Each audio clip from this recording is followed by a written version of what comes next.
Badut bungkuk yang malang ini hanya melirik naksirnya yang tampil di sirkus sekali. Dia tiba-tiba jatuh, tak sadarkan diri di tempat. Seorang dokter yang sedang menonton pertunjukan berlari keluar. Setelah memeriksa luka naksirnya, dia mengira sudah tidak bisa diselamatkan. Tapi badut setelah mengamati sebentar, menemukan bahwa tulang di bahu patah, menyebabkan pernapasan berhenti sementara.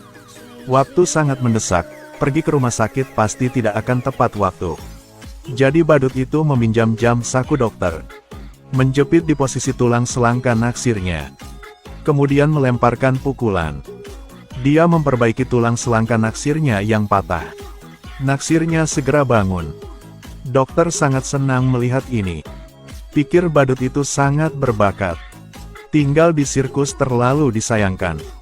Kata-katanya sampai ke telinga kepala sirkus. Dia selalu menganggap badut sebagai milik pribadinya.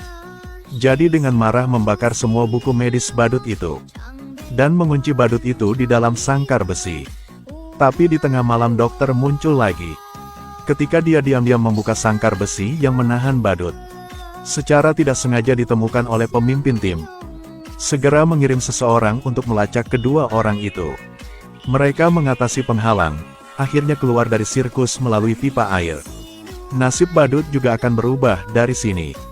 Kembali ke lab, dokter mengeluarkan peralatan aneh. Meskipun perlawanan badut, menekannya ke dinding, menanggalkan pakaiannya, menusukkan jarum raksasa ke punggungnya, mengeluarkan cairan putih susu, isi ember besar air, kemudian membanting ke badut, meluruskan tubuhnya, dan segera mengenakan perangkat yang dibuat khusus padanya. Badut itu membungkus selama 20 tahun. Akhirnya sama seperti orang biasa bisa berdiri tegak. Igor menyeka kotoran dari seluruh tubuhnya. Dia memotong rambutnya yang berantakan, memperlihatkan wajahnya yang tampan. Siapa sangka dia dulunya adalah seorang badut. Dr. Victor sebenarnya adalah seorang ilmuwan gila. Telah dan sedang melakukan percobaan untuk menciptakan kehidupan. Dia meletakkan mata hewan mati di salah satu gel konduktif khusus, lalu menyalakan listrik. Ketika arus memasuki gel, mata itu tiba-tiba bergerak sendiri. Igor terkejut. Namun dia langsung menunjukkan kesalahan yang dilakukan oleh Victor. Saraf mata telah terbalik. Jadi dinamika mata saja tidak cukup. Victor sangat terkejut. Dia memang telah menemukan harta karun. Igor adalah seorang jenius medis. Victor segera memintanya untuk menjadi asistennya. Semua benda di lab, dia dapat menggunakannya sesukanya. Meskipun Igor sangat berbakat, tapi sebelum bertemu Victor, belum pernah dihargai oleh orang lain. Jadi dia dengan senang hati menerima undangan Victor. Dua orang yang berpikiran sama, akan membuat percobaan gila. Dokter menusukkan jarum tebal ke punggung badut. Menyedot jarum suntik berisi cairan putih susu. Kemudian sambungkan ke pipa air. Menyedot cairan melalui mulut. Akhirnya, dia memeluk erat pinggang badut itu dengan kedua tangannya. Setelah menegakkan tubuhnya, lalu membiarkannya membawa perangkat khusus. Dalam sekejap, si bungkuk berubah menjadi pria tampan. Dokter ini adalah ilmuwan gila. Dia sering pergi ke sirkus untuk mencuri bangkai hewan mati. Tapi ini dengan cepat menarik perhatian polisi. Polisi menemukan tas kain merah selama penyelidikan. Tanpa diduga, ada cakar singa di dalamnya. Berpikir tentang setengah tahun terakhir. Di kebun binatang London sering terjadi kasus mencuri organ hewan. Polisi langsung menetapkan Victor sebagai tersangka. Surat perintah yang dicari dengan cepat diposting di seluruh kota. Saat ini, Victor dan Igor sedang melakukan eksperimen gila mereka. Itu untuk menghidupkan kembali berbagai organ dalam. Beberapa hari kemudian, Victor mengajak Igor ke pesta dansa. Alhasil dia menemukan naksirnya di sini. Lorelei membeku selama beberapa detik. Di luar dugaan, Igor begitu banyak berubah. Melihat kehidupan dermawan yang menyelamatkan menjadi semakin baik, dia sangat senang. Igor juga meraih kesuksesan baik dalam cinta maupun karir pada saat yang bersamaan. Eksperimennya dan Victor ada di sini. berjalan sangat lancar. Keduanya menggunakan organ dalam secara bersamaan, menciptakan seekor simpanse hitam. Setelah menyalakan power, saat itulah keajaiban terjadi. Mata simpanse terbuka. Keduanya tidak sabar untuk pergi ke Royal College of Medicine, menunjukkan kepada pihak berwenang hasil eksperimen mereka. Tapi simpanse berbaring di papan, benar-benar dingin. Bau mayat yang membusuk sangat menyengat. Ketika adegan itu begitu busuk sehingga semua orang harus melarikan diri, Victor segera meminta Igor untuk menyalakan arus listrik. Listrik mengalir melalui seluruh tubuh simpanse. Tapi itu tidak bereaksi sama sekali. Hanya ada segerombolan lalat yang mengerumuninya. Ini menarik minat anak kaya. Untuk menemukan wajahnya lagi, Victor meminta Igor untuk menaikkan voltase. Tak disangka, ia hampir tersengat listrik hingga tewas. Tiba-tiba senyum orang kaya itu menghilang. Ternyata simpanse benar-benar bergerak. Simpanse yang dibangkitkan itu gila. Itu menghancurkan laboratorium rusak parah. Dan gila menyerang manusia. Victor menemukan simpanse tidak memiliki jiwa, sehingga tidak dapat dikendalikan. Saat Igor hendak terlempar dari tangga olehnya, Victor tidak punya pilihan yang lain, harus menarik simpanse itu keluar. Memukulnya sampai mati dengan alat pemadam api. Meskipun percobaan mereka gagal, tapi itu menggelitik minat orang kaya itu. Dia tahu bahwa kalau percobaan ini berhasil, akan memberinya keuntungan besar. Jadi dia memutuskan untuk berinvestasi di Victor, melakukan percobaan ini pada tubuh manusia. Namun Igor yang merasa tidak etis melakukannya, langsung menolak. Setelah mendengar ini, Victor langsung menjadi tidak senang. Victor mengunci dirinya di lab, mulai menggambar cetak biru orang siang dan malam. Dia benar-benar gila. Ayahnya yang mendengar kabar itu segera datang mencari. Penilaian eksperimentalnya tidak bernilai sepeser pun, dan menganggapnya sebagai aib bagi keluarga. Bahkan memberinya tamparan. Tamparan ini pun membuat Victor kehilangan kepercayaan diri sepenuhnya. Dia tidak bisa bersemangat lagi. Igor melihat depresi Vic, memutuskan untuk membantunya. Dia memperingatkan Victor bahwa percobaan simpanse gagal.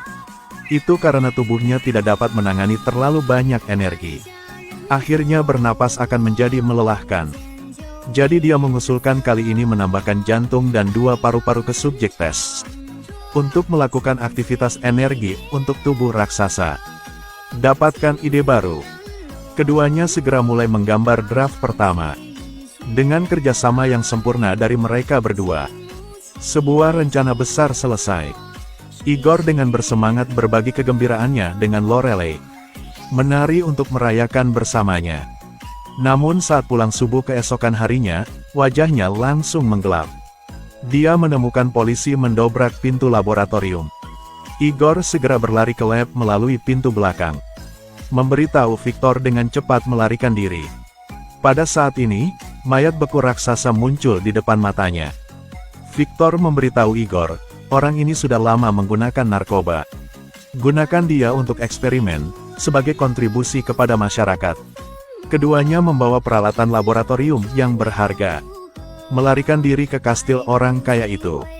Igor dengan jelas menyatakan, dia tidak ingin melakukan eksperimen mesum semacam ini lagi. Juga tidak ingin terus melihat Victor menjadi gila seperti itu. Jadi secara resmi ucapkan selamat tinggal kepada Victor, pergi sendiri. Tapi orang kaya itu khawatir Igor akan mengungkapkan rahasianya.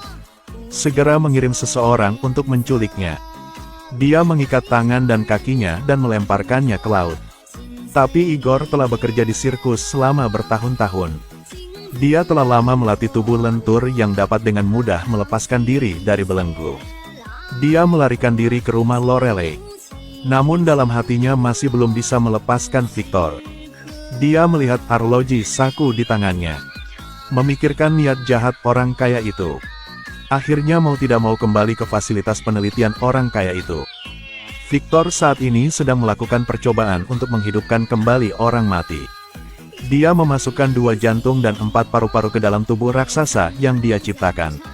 Lalu pinjam kekuatan petir. Menghidupkan kembali raksasa. Jika percobaan ini berhasil, kemanusiaan akan hidup selamanya, tidak pernah dihancurkan.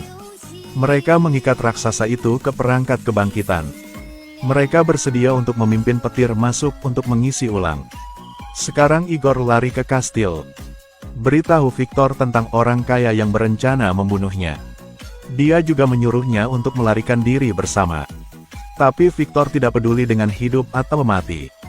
Eksperimen itu lebih penting daripada nyawanya. Pada saat ini, sebuah balon udara panas raksasa perlahan naik ke udara. Petir menyambar balon besi. Energi segera ditransfer ke perangkat kebangkitan. Victor dengan lembut membelai raksasa itu. Berdoa untuk keberhasilan percobaan. Sebuah perintah terdengar. Raksasa itu tergantung di udara dengan rantai. Victor mengarahkan semua orang untuk menyalakan peralatan dengan kekuatan penuh. Petir segera mengelilingi raksasa itu. Victor melihat waktunya telah tiba. Tekan tombol sakelar terakhir. Semua listrik ditransfer ke tubuh raksasa itu. Setelah beberapa saat, raksasa itu mulai bernapas. Jari-jari bergerak perlahan. Dia benar-benar hidup kembali. Tapi mereka belum punya waktu untuk merayakannya. Balon yang mengumpulkan petir tiba-tiba meledak. Serangkaian percobaan langsung meledak. Raksasa itu juga jatuh. Jatuh langsung ke orang kaya itu. Orang kaya itu meledak di tempat, meninggal di tempat. Raksasa itu seperti bom. Dimanapun terkena, ia akan meledak. Tempat kejadian itu dilalap api. Saat ini, polisi datang ke sini, berniat menangkap Victor. Tiba-tiba raksasa itu perlahan berdiri. Ini membuat Victor sangat bersemangat. Dia seperti melihat anak dia sendiri. Dia perlahan membuka tangannya untuk memeluknya. Dan menamainya Prometheus. Tapi Prometheus ini tidak memiliki jiwa. Tidak ada emosi manusia. Dia mencengkeram leher Victor. Bawa dia dan buang dia. Melihat hal tersebut, polisi tidak berhenti menembaki Prometheus. Tapi peluru tidak bisa melukainya, bahkan sehelai bulu pun. Polisi itu bahkan ditampar wajahnya oleh Prometheus, dipukul rantai besinya, dan disetrum sampai mati. Victor akhirnya mengerti. Dia telah melakukan hal yang gila. Dia dengan tulus meminta maaf kepada Igor. Dua teman baik melepaskan permusuhan mereka. Memutuskan untuk bergabung untuk membunuh Prometheus. Victor memegang batang besi. Menusuk bahu Prometheus. Tapi Prometheus mencabutnya tanpa rasa sakit atau gatal. Igor dengan cepat mencoba menusuknya dengan pisau lagi. Melalui pinggang Prometheus. Tapi itu masih serangan yang tidak berguna. Victor terbang dan melingkarkan lengannya di leher Prometheus. Tusuk dia di jantung. Igor membawa kabel listriknya datang. Menusuk langsung ke Prometheus. Arus listrik kuat mengalir. Prometheus tersengat listrik, lumpuh, dan jatuh ke tanah. Igor meraih tongkat itu. Menusuk jantungnya dari belakang. Setelah Prometheus menjerit melengking, dia berhenti bernapas. Tepat ketika Igor mengira semuanya sudah berakhir. Victor tiba-tiba teringat bahwa Prometheus memiliki dua hati. Prometheus memalsukan kematiannya segera berdiri, menamparkan Igor membuatnya tidak sadarkan diri di tempat. Lalu seret Victor ke tempatnya. Dengan gila menyiksanya. Victor berjuang untuk mengambil besi di sebelahnya. Menusuk ke jantungnya yang lain. Prometheus akhirnya musnah. Tapi saat Igor bangun, Victor sudah lama pergi. Setelah mimpi yang rusak, Victor melepaskan keinginan di hatinya dan berkeliaran di seluruh dunia. Dia bermaksud untuk meneliti penemuan yang dapat diandalkan. Manusia lahir dari alam. Jadi kita tidak akan pernah bisa menggantikan dan menjadi Tuhan yang menciptakan kita. Hanya ketika kita mengetahui kecilnya manusia, kita baru dapat memahami keagungan hidup.